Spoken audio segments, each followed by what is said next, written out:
Hi boys and girls, Erin and I are here today to go over your PowerPoint for area and perimeter with you. When I think of area, I think of carpet. I think of when you lay carpet, you have to know the area of a room, which means you need to know that area equals length times width. Let's take a look at slide number 4. By the way, a perimeter on your PowerPoint says, just like we talked about with the PN that you put a dog in, it's the fence, it's the area around, like the one that we built behind my victory garden in my backyard. All right, so here we have slide number 4. What would be the perimeter for a picture frame that measures 3 feet by 2 feet? If you will look, Erin, I'll show you how to do this. When you are working out a word problem, which is what this is on my screen, you must first always draw it. The picture frame is what shape? A rectangle. A rectangle, that's right, that's right. And you have to know that when it asks you the perimeter of a rectangle, you need to know the formula for perimeter. And the formula for perimeter is length plus width plus length plus width. Perimeter is all the way around the outside. Length plus width, length plus width. Okay. Okay, so after you already know the formula for perimeter and you have drawn it out, the last thing that you need to do is label it with the dimensions. You're going to write, it says 3 feet by 2 feet, so I know that the side that's longer is the larger number. So this would be 3 feet plus 2 feet plus 3 feet plus 2 feet.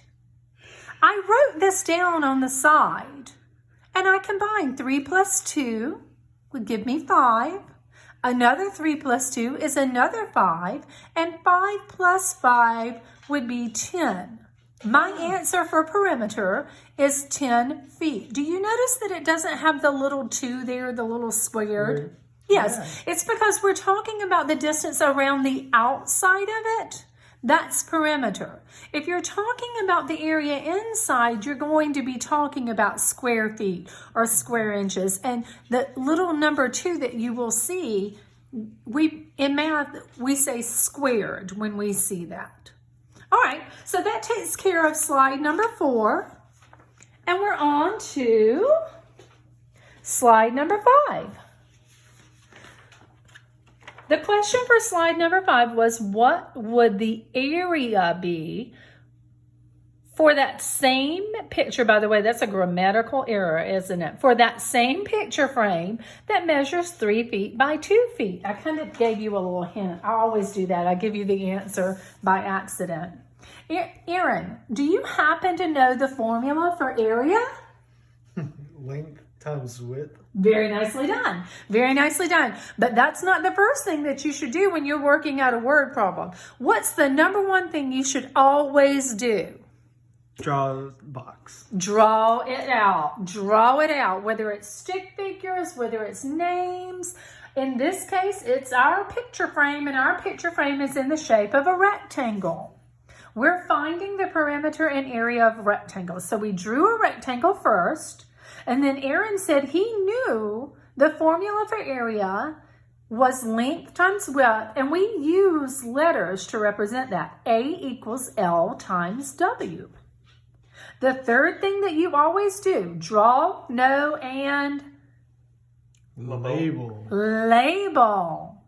Label. Now, area is really easy because instead of doing all of that adding, which has more steps and you're more likely to make a mistake even though it's just adding, all you have to do is find the length, which is the long side, by the width, how deep it is. So 3 times 2 on this picture frame will give us the area.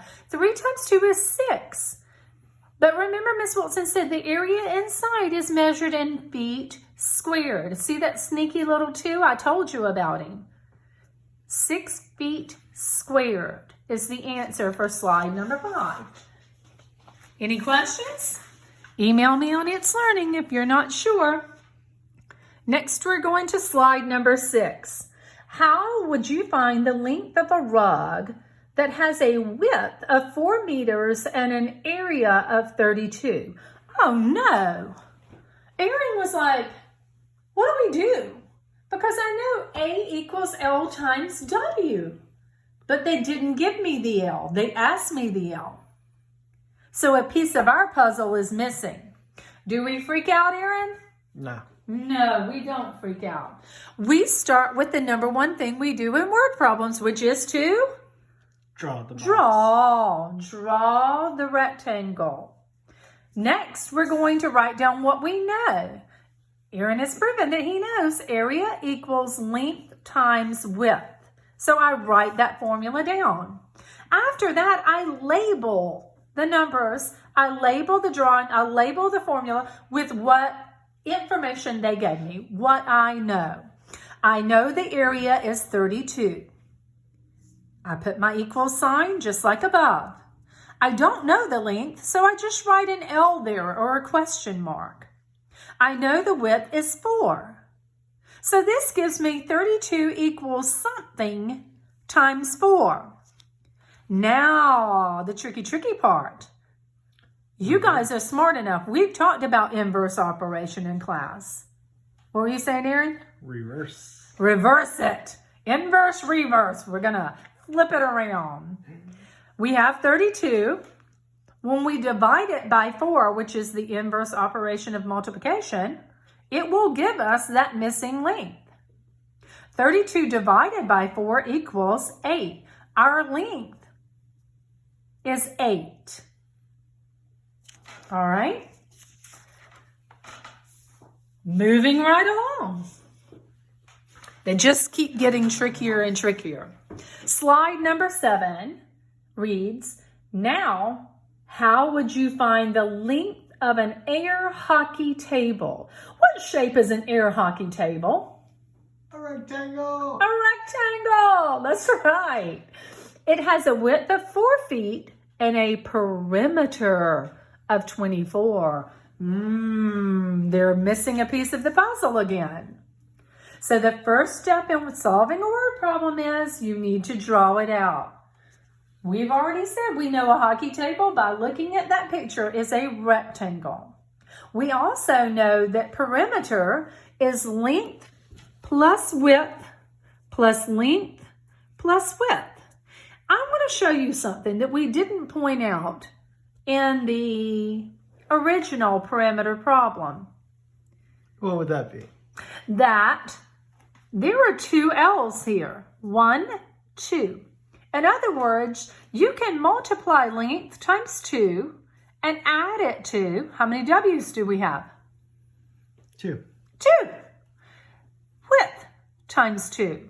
Perimeter, you can either remember it as length plus width plus length plus width, or you can just remember length 2 times, width 2 times.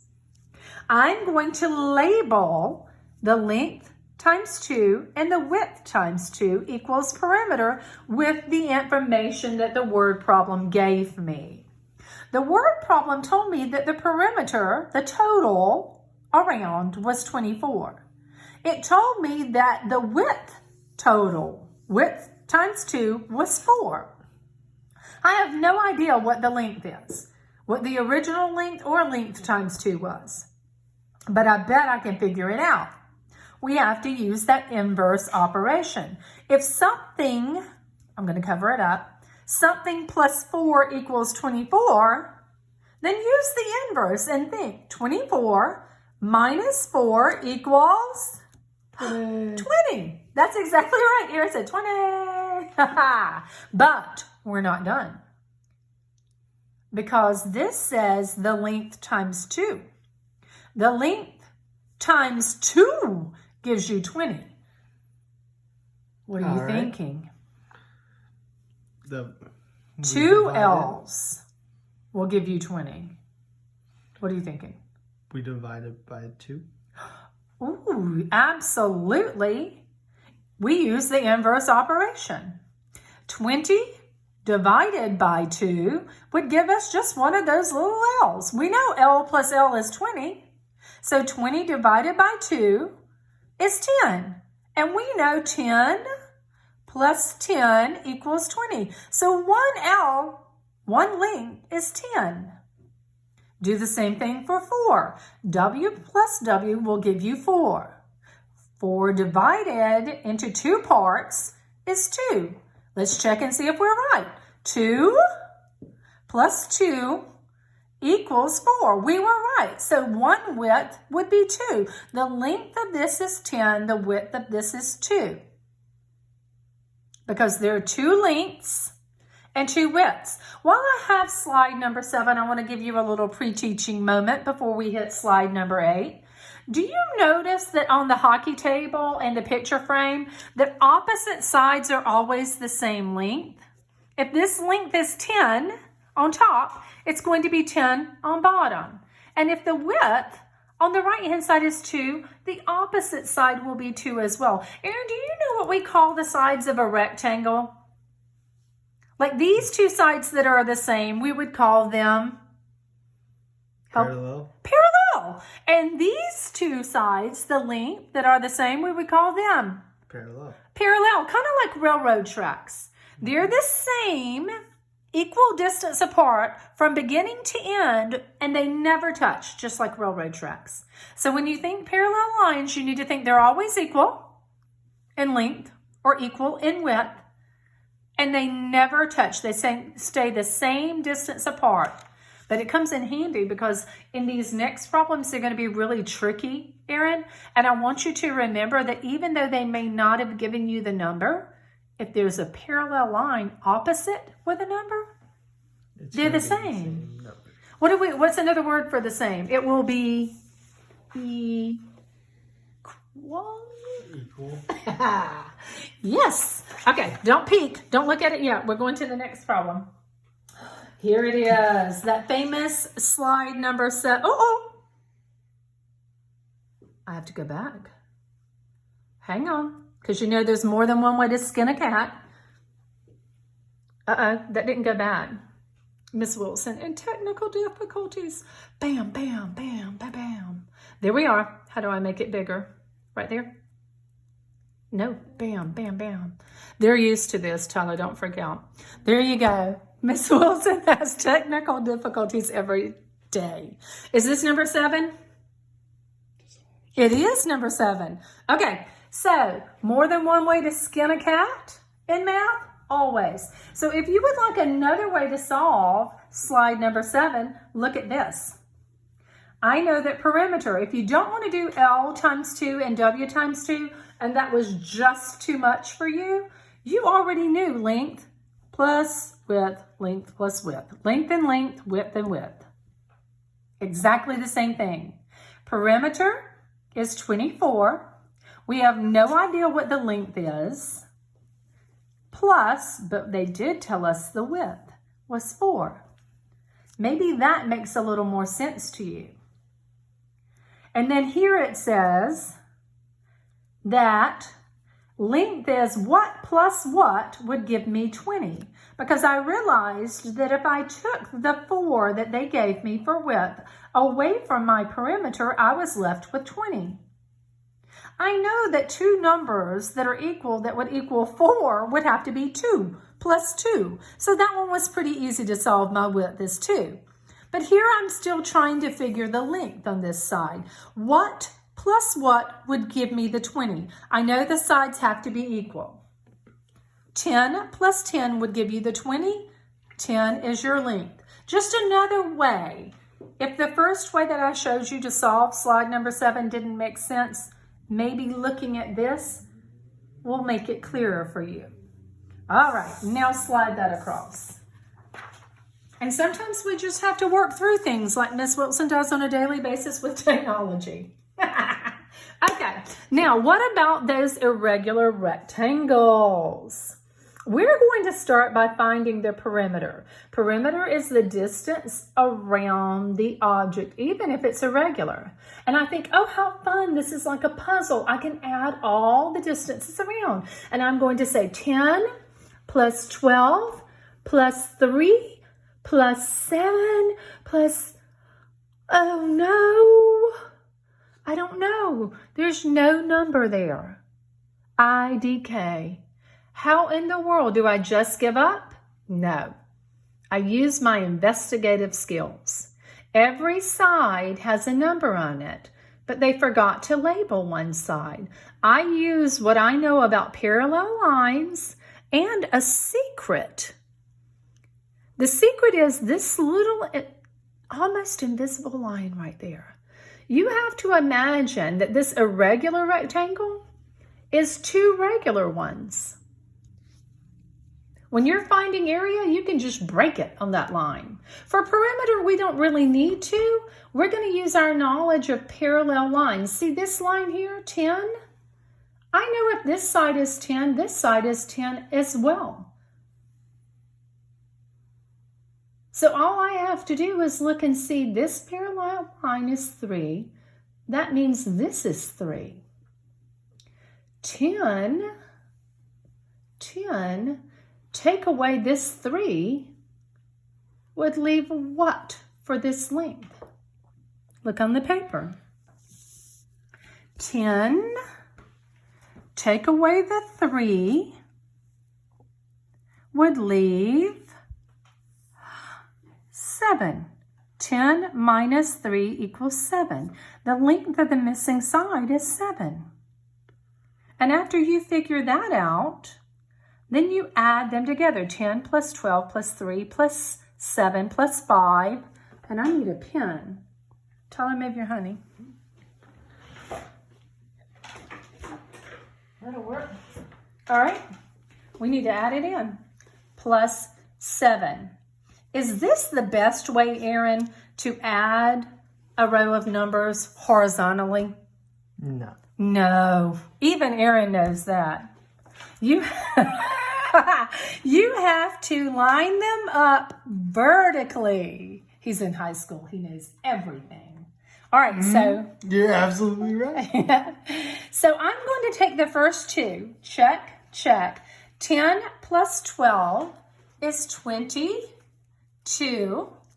And then I'm going to take, oh, look at this, Aaron. What's 3 plus 10? Oh, I hate when I give them the answer. What's 3 plus 7? 10. Yes, I do that all the time. We know what equals 10. All those simple equations that equal 10, those are handy. 2 plus 0 is 2. 2 plus 1 is 3. Aaron, you do need to check Mom's math. And then the last set of numbers we have is 5 plus 7. What is 5 plus 7? 12. 12. So I add 12. 4. I want to make sure I'm right. I have 10 here, 10 there, 12 there, 12 there, 3, 7, and the number I figured out was 7, which is there, and then 5. The perimeter goes all the way around the outside. So our perimeter, the answer is 44. What's our unit of measure on this? IN. Inches. Yes. Now, do I write that number 2, that little number 2 for squared, for perimeter? No. No, I don't. But I do have to put a little period because that's an abbreviation. And we figured that out using our parallel sides. Nicely done. Okay. Moving that one over. All right. So on this same problem, instead of perimeter, we're going to figure out the area. Area is the blue space inside, just like I told you about the tennis courts. So I'm going to have to do what I told you about before. Because this is an irregular shape, I'm going to have to use that line right there to break it into two pieces. To break it into two pieces. Look on this paper. It says the key to area of irregular rectangles is to break them apart. That's what I just told you. This shape becomes this shape. Do you see where this 3 here would be 3 on this one? That's the line where I just pulled them apart. The first thing you have to do to find an area of irregular rectangles is to draw your separation line, because sometimes objects can be split in more than one way. So my separation line this time came right down here. And then I needed to label the numbers that I knew. They gave me a 10, so I wrote it. This entire top part, that's what this is saying. This entire top part was 12. But when I broke it apart, I didn't need the 12. I needed to know how much this piece was, which if it's 7 on bottom, parallel lines tells me 7 on top. If it's 3 on the side, then parallel lines tells me 3 on this side. So honestly, I could go ahead and label this one 7, 7 for length, 3, 3 for width. Now the second shape here, this one was a little tougher. It gave me 5 on bottom and it gave me 10 on the side. But then I had to look and see, if this is 10, then the opposite side would have to be 10 as well. If we don't know the top and the bottom is 5, this should be 5, but I'm going to make sure I'm right. I should trust parallel lines, but I always like to be sure. The entire top was 12. I took away this object when I pulled it apart. 12 take away, or 12 subtract the 7 will leave me with an object that only has 5 as its top, right there. So I labeled my second object, 10 on the sides and 5 on the top and bottom. For area, the formula is A equals Length times width. Good. Now, we're not just going to do that one time. Why not, Aaron? Because we have more than one shape. We have 2 shapes. We have to find the area for this shape and the area for this shape. Shape number 1 right here. Nope. Shape number 1 right here was 7 times 3. See? Length times width was 21. Shape number 2, length was 10. See how length is the long side? Length is 10 and width is 5. 10 times 5 is 50. To get the total area of this irregular shape, I have to add the 2 together. 21 plus 50 is 71. Did you notice that when I wrote 71, and it's in inches, IN, when we're working on area, what is it? It's inches. Squared. I don't remember how to write squared, Aaron. What do I do? You'll do it for me? I know my pencil's so bad. It's a tiny little 2. Beautiful. 71 inches squared is your answer. All right. So last one is slide number 9. How about this irregular shape? It's not harder to find the area. It just takes an extra step. Do you remember what that extra step was? Separate them. You gotta break it down. Break it down. Yes. Number 1, decide where to divide the irregular rectangle into 2 regular rectangles. I like this way to begin with, so I chose to break them apart. Bam, 1 shape, bam, 2 shapes. Now, and that gives you a little independence, because if you look at the bottom shape, you could also divide it this way and have 1 rectangle on bottom and 1 rectangle on top. Here we have 1 rectangle on the side and 1 rectangle on that side. Look at the numbers and the parallel lines to decide what your numbers are going to be when you label. All right, so area is length times width, L times W. Okay, here is my first shape right here. Busting it out. And the measurements for that are 12 times 4. 12 times 4. Absolutely. Shape number 2. It's this one. Do you see it? Because the red one's already been used. Yeah. This one is 10 times 2 for length times width. There. All right. Well, we have 48 plus 20. Is that right? 12 times 4. Is that 48? Yep. Mm-hmm. Plus 10 times 2 is 20. I never want you to add that way. Line them up.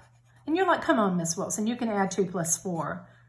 And I'm like, yes, I can. And I know that's 68, but I am going to double check. Because sometimes when we get too hurried and we don't line our numbers up, we make mistakes. All right. So another way, those of you who didn't see it that way, instead you saw one on top and one on bottom instead of side by side. If you separated yours this way, then your first object is on top, and its formula for area is A equals 12 length times 4 width, 48. The second object is, oh no, I can't say 10 because 10 is for this whole side. How in the world can I figure out what the length of this side is? What do I need to know? Parallel sides. Look at there. If I have 10 and I take away the 4 from it, then the side that's left here is equal to, what's 10 minus 4? 6. 6. So the second object has measurements of 6 for length and 2 for width. 6 times 2 equals 12. And then I add the two shapes together. 48 plus 12. It's not 60. Oh no, it's Yes, it is. not. Yes, it is. It is 60, but they should match. What did I do wrong?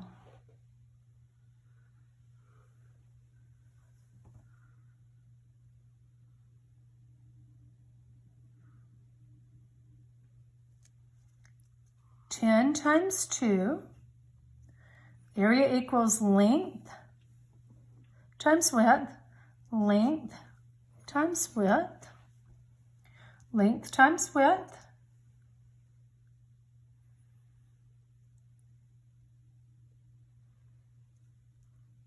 They don't. Where did I go wrong?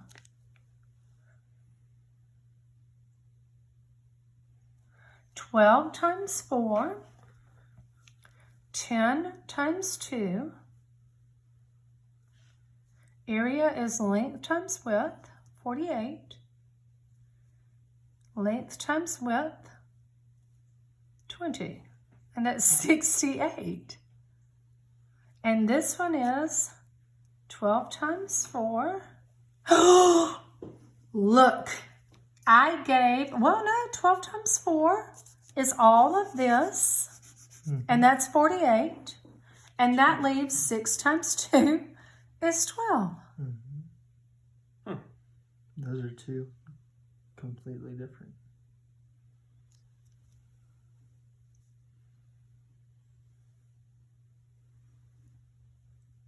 How is that possible?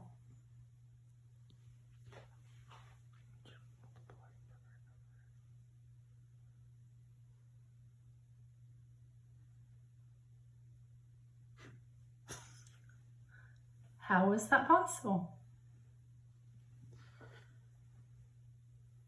Press pause. Okay, boys and girls. Erin's going to actually have to hold my hand to do this one because this one was a tough one. This one was a tough one. So the question asks, how about this irregular shape? It's not harder to find the area. It just takes an extra step. And I think what I found most difficult about this problem, now we already know you can divide it more than one way. I automatically drew my separation line from this corner straight up. And I made this a rectangle, and I made a tall, skinny one over on the right-hand side, left and right. The way Aaron saw it, say hi to Ruger. Ruger, say hi to him. Hi. What's up, He's helping with math. Okay, so the way Aaron saw it was he took this corner and drew it straight across. So he had one on top, a rectangle, and a rectangle on bottom. The only problem is when we start separating these rectangles, the measurements they give us are not the same. Let me show you. Yo. Why would you do that? We have to figure out what the new numbers would be. And it's easy. It's easy. It's subtraction. We can all do it. Slide number 9, the first way. The very first thing that you have to do is decide where to divide the irregular rectangle. You want to make 2 regular rectangles. My way first, sorry, Aaron, is to go from this corner straight up. Now, look at the numbers and the parallel lines. Well, parallel lines makes it really easy. This side is 4. So on my new rectangle right there, this side would be 4. So I can have a length of 10 here because, look, you see me looking? I cheated because I was like, oh my gosh, how is that 10? It's supposed to be 12, but it's really not 12. This whole thing is 12. This is not the whole thing. We're missing this much of it. How much is this much? 2. That's why Miss Wilson said 12. Take away the 2 would be 10. And if this side is 10, parallel line says this side is 10. So for my shape number 1, I have 4 as the width and 10 as my length. 10 times 4 is 40. I have to add the 2 shapes together, so I have to figure out what the length and width is for the second shape I made, the second rectangle. If I cover up this one and it disappears, 2 is the width. Parallel lines, 2. That's awesome. That's easy. I write it down. Is this just 10? Does it stay the same? What do you think, Aaron? Is it going to stay the same? This 10 all the way down? Yeah. Yeah, because this is the whole skinny rectangle. So 10 stays. 10 times 2 is 20. 40 plus 20 is what? 60. 60. Now we're about to divide this shape another way because you know in math, what does Ms. Wilson say? There's always more than one way to skin a cat. So we're going to do it Aaron's way, and I'm a little nervous. In fact, I'm so nervous that I worked it out ahead of time because if the area for Aaron's did not match the area for mine, then one of us would be wrong. One of us would be wrong. The area is not going to change. The blue inside, the tennis court, the picture frame, their regular shape, it stays the same. All right, so let's look. He divided his from this corner across, making one rectangle here, and then this rectangle on bottom. All right, well, this is easy. Parallel lines say that this width is 4. So this width over here would be 4 if we stop right there. See how it says the whole side is 10, but we're not using the whole side. We're only using to the stop mark, 4. So 12 times 4, length times width, is 48. And then that's for our first shape. That's the area for our first shape. The second shape, can I use 10 again, Aaron? Can I use 10 for this second shape that I'm making? Because you said take the top one off. I can't use 10. Why can't I use 10, Aaron? Because you're separating 2 sections of that hole. This is the stop mark because we pretty much pulled this away. So I need to figure out what that 10 take away away the top object. The top object was 4. So 10 take away the 4 would leave 6. Yeah. That means this side is 6. This side is 6. The bottom is 2. So what would the top be? Top would be 2. 2. That's the perimeter. We just need the area. And area is length, which is what, Aaron? 6. Times the width. 2. And that equals? 12. Do you notice that Miss Wilson lined her numbers up vertically here? Yeah. Why did I do that, Aaron? To make it easier to add. Yes, to make sure I don't make a mistake. If I add them horizontally, that's too easy to make a mistake. What is 8 plus 2? 8 plus 2 is 10. 0, carry my 1. 1 plus 4 is 5, plus 1 is 6, 60.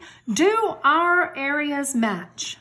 Yes. They do, even though we divided this irregular rectangle 2 different ways. Hey, boys and girls. Whoops. Thanks for joining us. I hope you learned a little something. If you're still confused, message me through It's Learning, okay? Love you. Bye.